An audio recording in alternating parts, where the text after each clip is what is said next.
بسم اللہ الرحمن الرحیم قال اللہ تبارک و تعالی فی القرآن المجید والفرقان الحمید وَأَن لَيْسَ لِلْإِنسَانِ إِلَّا مَا سَعَى وَأَنَّ سَعْيَهُ سَوْفَ يُرَى ثُمَّ يُجْزَاهُ الْجَزَاءَ الْأَوْفَى صدق اللہ مولانا العظیم وبلغنا رسولہ النبی الکریم۔ تمام احباب حضور کی بارگاہ میں درود پاک پڑھیے۔ الصلاۃ والسلام علیک یا سیدی یا رسول اللہ وعلی آلک واصحابک یا سیدی یا رحمت للعالمین۔ الصلاۃ والسلام علیک یا شفیع المذنبین وعلی آلک واصحابک یا جد الحسن والحسین۔ بعد از حمد و صلاۃ، معزز و محتشم زینت مسند صدارت استاذ الاساتذہ حضرت قبلہ علامہ پروفیسر حافظ احمد بخش صاحب زیدہ مجدہ، میزبان مکرم یادگار اسلاف حضرت علامہ مولانا محمد عبید اللہ صاحب چشتی زیدہ مجدہ، اور جناب محترم علامہ نصیر احمد چشتی صاحب اور قاری علامہ زاہد شریف صاحب اور دیگر ماشاءاللہ بہت سے علماء کرام اور حضور ضیاء الامت کے شاہین صفت علماء یہاں پہ موجود ہیں، اور موسم کی خرابی کے باوجود کثیر تعداد میں برادران اسلام اس خوبصورت افطار کے پروگرام میں جلوہ گر ہیں۔ اللہ کریم سب کی حاضری اپنی بارگاہ میں مقبول و منظور فرمائے، اور میں اپنی طرف سے استاد گرامی کی طرف سے جناب محترم علامہ محمد عبید اللہ صاحب زیدہ مجدہ کو اور ان کی پوری ٹیم کو مبارکباد پیش کرتا ہوں کہ جنہوں نے اس خوبصورت بزم کا انعقاد کیا ہے۔ اللہ کریم ہم سب کو رمضان المبارک کی بہاریں اور برکتیں نصیب فرمائے۔ عشرہ رحمت اب اپنے اختتام کی طرف گامزن ہے، اور پھر عشرہ مغفرت شروع ہوا چاہتا ہے۔ اختصار کے ساتھ چند باتیں میں گزارش کروں گا۔ سورہ والنجم کی 3 آیتیں میں نے آپ کے سامنے تلاوت کرنے کا شرف حاصل کیا ہے، اور ان آیتوں میں اللہ رب العزت نے قرآن حکیم کی روشنی میں ہمیں ایک اصول عطا فرمایا، اور وہ اصول یہ ہے کہ انسان کی یعنی تمہیدی طور پہ میں یہ عرض کروں گا کہ انسان کی جو عادات ہوتی ہیں اور اس کی جو ہابیز ہوتی ہیں وہی اس کا مستقبل بن جاتی ہیں۔ جو انسان ہر روز ورزش کرتا ہے تو مستقبل میں ہم کہتے ہیں یہ اچھا ایتھلیٹ بنے گا، کیونکہ اس کی عادات کے اندر ورزش کرنا موجود ہے۔ جو ہر روز عبادت کرتا ہے ہم کہتے ہیں یہ اچھا عابد ہے۔ اسی طرح جو ذکر کرتا ہے ہم کہتے ہیں یہ اچھا ذاکر ہے۔ اسی طرح جو اپنی فیملی کو ٹائم دیتا ہے اور ان کا خیال رکھتا ہے ہم اسے ایک کامیاب شوہر یا اچھا باپ کہتے ہیں۔ تو جو بھی کسی بندے کی عادتیں ہوتی ہیں وہی اس کا مستقبل بنتی ہیں، اور پھر اسلام ہمیں یہ بتاتا ہے کہ جن 3 4 5 عادتوں کے اوپر آپ دوام اختیار کرتے ہیں انہی سے آپ کی شخصیت کی پہچان بنتی ہے۔ حضور نبی رحمت صلی اللہ علیہ وآلہ وسلم نے ارشاد فرمایا، خیر الاعمال ادومہ وان قل، کہ سب سے بہتر عمل وہ ہے کہ جس پہ دوام اختیار کیا جائے، ہمیشگی اختیار کی جائے، چاہے وہ تھوڑا عمل ہی کیوں نہ ہو، لیکن اگر وہ مسلسل کیا جائے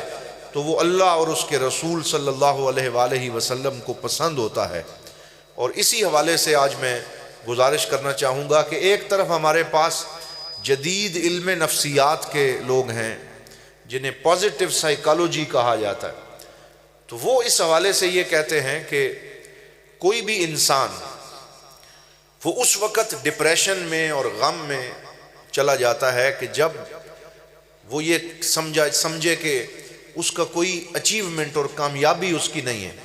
کوئی نمایاں کارکردگی زندگی میں اس نے نہیں کی، تو کہتے ہیں کہ اب یہ ناکام بندہ ہے، اس نے دنیا میں کچھ نہیں کیا، اس کی کوئی اچیومنٹ نہیں ہے۔ تو علم نفسیات والے بندے کی کامیابی کو اس کی اچیومنٹس اور کارکردگی سے پرکھتے ہیں کہ کوئی نمایاں کام اگر اس نے کیا ہے تو پھر یہ کامیاب ہے، اور اگر یہ روٹین کا بندہ ہے اور اس نے کوئی نمایاں کام نہیں کیا تو پھر یہ ناکام شخص ہے۔ لیکن اللہ کا قرآن، اور حضور نبی رحمت سے سارے مل کے کہہ دیں صلی اللہ علیہ وآلہ وسلم، آپ نے یہ کرم فرمایا قرآن کے اندر کہ اللہ تعالیٰ انسان کی کامیابی یا ناکامی کو اس کی کسی نمایاں کارکردگی سے نہیں پرکھتا، بلکہ وہ کوشش، محنت اور سعی سے پرکھتا ہے۔ اور اللہ نے قرآن میں ارشاد فرمایا وَأَن لَيْسَ لِلْإِنسَانِ إِلَّا مَا سَعَى، کہ اگر انسان کی کوئی نمایاں کارکردگی نہیں بھی ہے لیکن وہ محنت کر رہا ہے، وہ روز کوشش کرتا ہے، وہ اللہ کی بارگاہ میں حاضر ہوتا ہے اور وہ روٹین کے ساتھ دین کی محنت کر رہا ہے، تو اللہ تعالیٰ نے فرمایا ہم اس کا فیصلہ اس کی کوشش کو دیکھتے ہوئے کریں گے، اس کی کسی نمایاں کارکردگی کا جائزہ نہیں لیں گے، بلکہ اگر اس نے روٹین سے محنت کی ہے اور اللہ تعالیٰ کی بارگاہ میں وہ حاضر رہا ہے تو ہم اس کو کامیاب شخص قرار دیں گے۔ وَأَنَّ سَعْيَهُ سَوْفَ يُرَى، اور قرآن کہتا ہے اس کی کوشش رائے گاں نہیں جائے گی بلکہ سوف یرا، ان قریب اس کی وہ کوشش جو ہے وہ نظر آئے گی، وہ لوگوں کے سامنے بھی آئے گی، وہ اللہ رب العزت کی بارگاہ میں بھی قبولیت حاصل کرے گا۔ اور یہاں آج میں جمعے کے موقع پہ بھی یہ عرض کر رہا تھا کہ یہاں سوفا کا لفظ ذکر کیا گیا، اور حضور ضیاء الامت رحمۃ اللہ تعالیٰ علیہ نے اس کی تفسیر میں لکھا کہ اللہ تعالیٰ نے یہ نہیں فرمایا کہ انسان کی کوشش کا رزلٹ فوراً اسے نظر آئے گا، بلکہ یہاں سوفا کا کلمہ ذکر کیا جو مستقبل بعید پہ دلالت کرتا ہے، یعنی اللہ تعالیٰ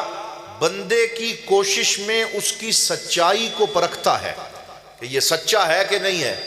یہ فیڈ اپ تو نہیں ہو گیا، یہ 4 دفعہ کوشش کر کے مایوس ہو کے بیٹھ تو نہیں گیا۔ اللہ تعالیٰ دیکھتا ہے، اس کی کوشش کو پرکھتا ہے، لیکن جب اللہ تعالیٰ کو بندے کی عزم کے اندر سچائی نظر آ جائے اور اس کی مسلسل محنت نظر آ جائے سوف یرا، تو پھر اس کی محنت کا اثر اللہ کی بارگاہ میں بھی نظر آتا ہے، انسانوں کی نگاہوں میں بھی نظر آتا ہے، اور اس کو کامیابی عطا کر دی جاتی ہے۔ وہ پھر فرمایا ثم یجزاہ الجزاء الاوفا، اور پھر اللہ تعالیٰ اس کی محنت اور کوشش کے نتیجے میں اسے بھرپور جزا بھی عطا فرماتا ہے، اور اس کی جزا میں کوئی کمی عطا نہیں کرتا۔ بندے کی کوشش اس کی محنت کے مطابق ہوتی ہے اور اللہ کی جزا اس کے فضل و کرم کے مطابق ہوتی ہے،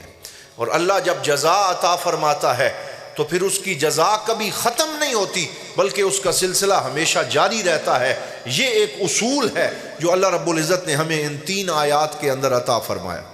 میں اس کی مثال اس طرح دیتا ہوں کہ سعی اور کوشش کرتے ہوئے بندہ اگر تھکے نہ تو اللہ اسے کیسے جزا دیتا ہے۔ اللہ نے قرآن میں ایک سعی کا ذکر کیا ہے، اور وہ سعی حضرت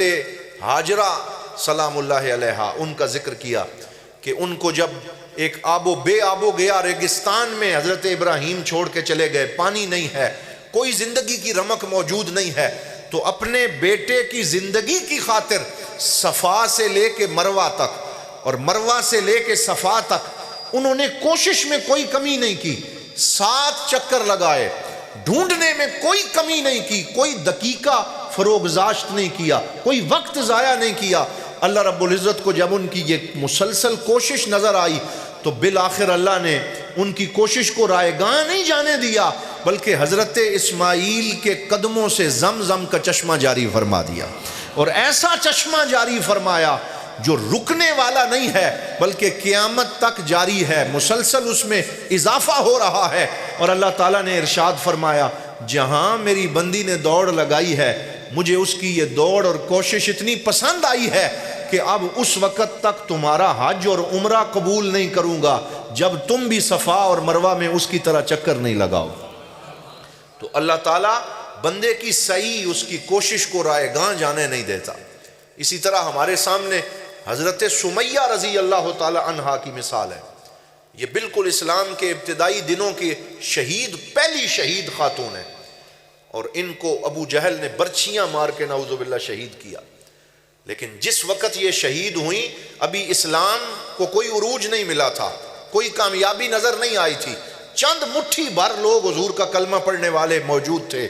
تو ان کا تو وصال اسی وقت ہی ہو گیا۔ تو اب اگر ظاہری دنیا کی ان اصولوں پہ پرکھا جائے تو کوئی اچیومنٹ نظر نہیں آتی، تو اللہ تعالیٰ اچیومنٹ پہ نہیں پرکھتا، بلکہ ان کی اس محنت، کوشش اور سعی کو یوں قبول فرمایا کہ اب قیامت تک جب بھی شہدائے اسلام کا ذکر آتا ہے سب سے پہلے حضرت سمیہ کا ذکر آتا ہے، اور اللہ تعالیٰ نے جنت میں بھی ان کو اعلیٰ مقام عطا فرمایا اور دنیا میں بھی ان کو اعلیٰ مقام عطا فرما دیا۔ حضرت سیدنا حمزہ حضور کے سگے چچا جان ہیں، اور ان کا وصال جس وقت ہوا اس وقت غزوہ احد میں ظاہری طور پہ شکست ہو رہی تھی، ظاہری طور پہ مسلمان پسپائی اختیار کر رہے تھے اور 70 سے زیادہ لوگ شہید ہو چکے تھے۔ اس وقت ان کی شہادت ہوئی تو ظاہری طور پہ کامیابی نظر نہیں آ رہی تھی، لیکن اللہ نے ان کی کوشش اور ان کی صدق نیت اور ان کے عشق رسول کو یوں قبول فرمایا کہ ان کو سید الشہداء کا لقب دیا گیا کہ قیامت تک سارے شہیدوں کا انہیں سردار بنا دیا گیا۔ تو یہ ہمارے سامنے قرآن نے زندہ مثالیں عطا فرمائی ہیں۔ خود رسول اکرم صلی اللہ علیہ وآلہ وسلم،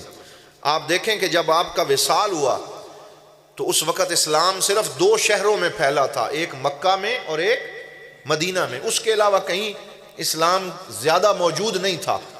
اور یہ جتنا اسلام کو انتشار اور وسعت ملی ہے، حضرت سیدنا عمر فاروق اور دیگر اصحاب کے دور میں پھر اسلام مراکش اندلس تک پھیلا، اور ادھر شام، یمن، مصر تک پھیلا، اور عراق کے اندر اسلام جا پہنچا۔ لیکن جب حضور کا وصال ہوا اس وقت تک تو ابھی اسلام جو ہے اس کو وہ کامیابی نہیں ملی تھی کہ وہ پوری دنیا پہ پھیل جائے، لیکن وہ صحیح مقبول ہو چکی تھی، وہ کوشش درجہ قبول پہ پہنچ چکی تھی، اور اللہ تعالیٰ نے فرمایا وَأَنَّ سَعْيَهُ سَوْفَ يُرَى، اے میرے حبیب تیری اس کوشش کا پھل یوں نظر آئے گا، وَلَلْآخِرَةُ خَيْرٌ لَكَ مِنَ الْأُولَى، کہ کائنات میں ہر آنے والا لمحہ تیرا شملہ اونچا کرتا چلا جائے گا، تیری شان بلند ہوتی چلی جائے گی کہ ہم نے تیری اس سعی کو اور تیری اس کوشش کو جو ہے وہ درجہ قبول عطا فرما دیا ہے۔ اور یہیں سے میں حضور ضیاء الامت حضرت جسٹس پیر محمد کرم شاہ الازہری رحمۃ اللہ تعالی علیہ کے ذکر خیر کی طرف آتا ہوں کہ آپ نے ایک کمرے سے آغاز کیا تھا، 5 طلباء سے آغاز کیا تھا۔ ظاہری طور پہ قسم پرسی کا عالم ہے، وسائل موجود نہیں ہیں۔ ہمیں استاد گرامی نے جمال کرم میں وہ باتیں لکھی ہیں، آپ پڑھیں کہ حضور ضیاء الامت ٹانگے پہ سفر کرتے، پبلک ٹرانسپورٹ ہوتی۔ اور ایک دفعہ مجھے قبلہ استاذ العلماء ملک عطا محمد صاحب نے بتایا کہ سردی کا موسم تھا اور سرگودے سے اپنی گاڑی نہیں تھی حضور ضیاء الامت کے پاس، اور کسی دارالعلوم کے کام کے سلسلے میں، بلکہ کام بھی کیا تھا کہ ایک شاگرد جو بڑا لائق تھا اور وہ چھوڑ کے چلا گیا، اور ملک عطا صاحب فرماتے ہیں کہ حضور ضیاء الامت نے مجھے ساتھ لیا اور کہا کہ وہ بچہ میرا لائق بڑا تھا، اس نے چھوڑ کیوں دیا ہے، آؤ ہم اس کے ماں باپ سے بات کرتے ہیں کہ یہ بیٹا ہمیں عطا کرو، ہم نے اسے حضور کا خادم بنانا ہے۔ خود چل کے اس کے گھر گئے، واپس آ رہے ہیں، سفر کے لیے کوئی گاڑی موجود نہیں ہے، اور آخری بس جو ہے وہ بلوال اور بیرا کی طرف ملی، اور ایک چادر ہے، اور ملک عطا صاحب قبلہ فرماتے ہیں کہ اسی ایک چادر میں استاد نے خود بھی لی ہوئی ہے اور شاگرد کو بھی اسی چادر کے احاطے میں لیا ہوا ہے، اور سردی میں ٹھٹھرتے ہوئے رات کو بھیرا پہنچتے ہیں، لیکن راستے کی ان تنگیوں کا خیال نہیں کیا، صحیح جاری رکھی، کوشش جاری رکھی۔ اور جب آپ آگے بڑھے تو مرکزی دارالعلوم محمدیہ غوثیہ پہ شروع میں بڑے فتوے لگے کہ یہ انگریزی پڑھا رہے ہیں، یہ جدید تعلیم دے رہے ہیں، یہ کوئی بیرونی ایجنڈا لے کے آئے ہیں، یہ پتہ نہیں اب کون سے عالم تیار کرنا چاہتے ہیں۔ دارالعلوم کی ڈگری کو کئی اداروں نے مسترد کیا شروع میں اور کہا جی ہم اس ادارے کو نہیں جانتے، لیکن اللہ تعالیٰ کی بارگاہ میں جب وہ صحیح مقبول ہوئی اور اس اللہ کے بندے کی شب زندہ داری اور ان کا اپنے پاک نبی سے جو سچا تعلق تھا وہ یوں قبول ہوا کہ اب ہر آنے والے دن مرکزی دارالعلوم محمدیہ غوثیہ کو مزید بلندیاں ملتی چلی جا رہی۔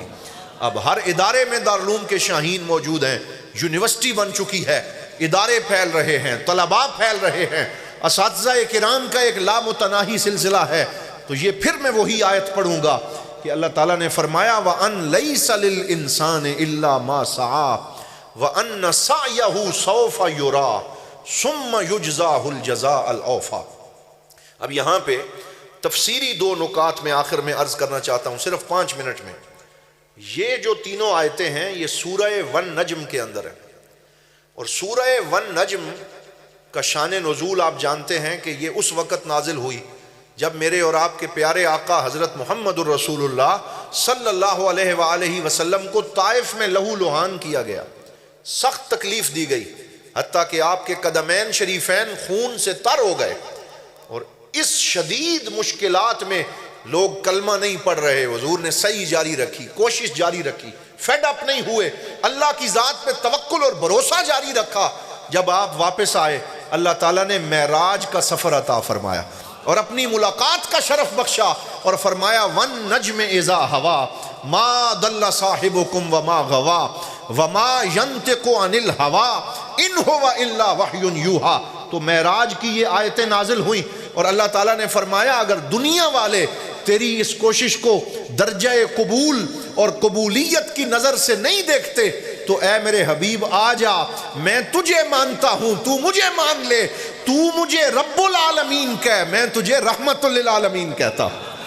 تو اللہ تعالیٰ نے عرش کی بلندیوں پہ بلایا اور بلندیاں عطا فرمائیں۔ پھر اسی سورہ والنجم میں یہ بھی آگے جا کے ذکر فرمایا ایک قصہ۔ حضور ضیاء الامت فرماتے ہیں کہ اس کا شان نزول یہ ہے کہ ایک بندہ کنواں کھود رہا تھا اور ابھی آدھا پہنچا تھا، پانی نہیں نکلا تھا، آگے چٹان آ گئی اور اس نے کدال رکھ دی، اس نے کہا اب یہ کنواں مکمل نہیں ہو سکتا اور اب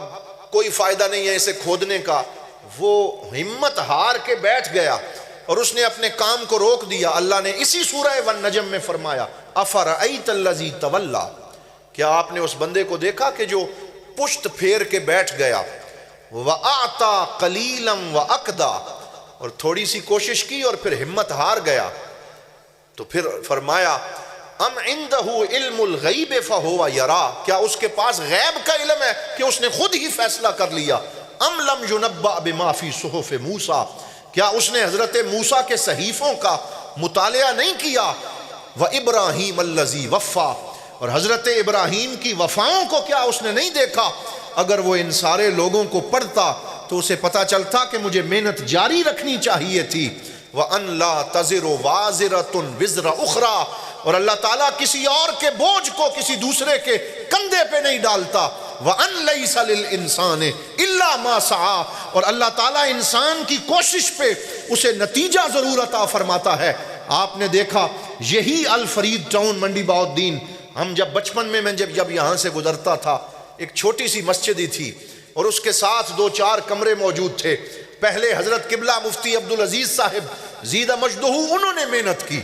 انہوں نے کوشش کی اور اپنے وصال تک اس کوشش کو جاری رکھا۔ پھر ان کے جھنڈے کو حضرت قبلہ علامہ محمد عبید اللہ صاحب آپ نے تھام لیا اور حضور ضیاء الامت کے اس مشن کو جاری رکھا، اور حضور غریب نواز حضرت قبلہ پیر محمد امین الحسنات شاہ صاحب دامت برکاتہم القدسیہ کی توجہات انہیں نصیب رہیں، محبتیں نصیب رہیں، اور ان کا اپنے پیر خانے سے تعلق مضبوط رہا۔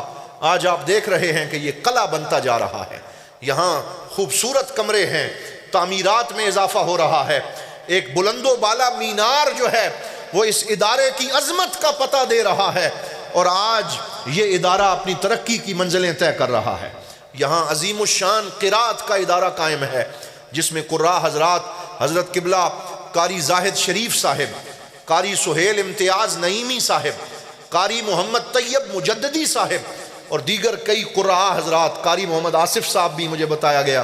بہترین کوشش کر رہے ہیں، اور یہاں قرات کے لوگ تیار کیے جا رہے ہیں۔ اور ابھی آپ کے اس ادارے کے ایک نونہار طالب علم میں منہاج القرآن میں جا کے اس ادارے کی اور دارالعلوم کی نمائندگی کرتے ہوئے دوسری پوزیشن حاصل کی اور اس ادارے کا نام روشن کیا، تو ہم یہ سمجھتے ہیں کہ یہ سلسلہ کوشش کا جاری رہنا چاہیے۔ اس میں جو لوگ اپنا حصہ ڈال رہے ہیں اللہ تعالیٰ ان کے رزق میں بھی برکت عطا فرمائے اور اس ادارے کو مزید ترقی اور عروج عطا فرمائے، اور ہم سب کو مل کے اس ادارے کے لیے بہتر خدمات پیش کرنے کی توفیق عطا فرمائے۔ وآخر دعوانا ان الحمد للہ رب العالمین۔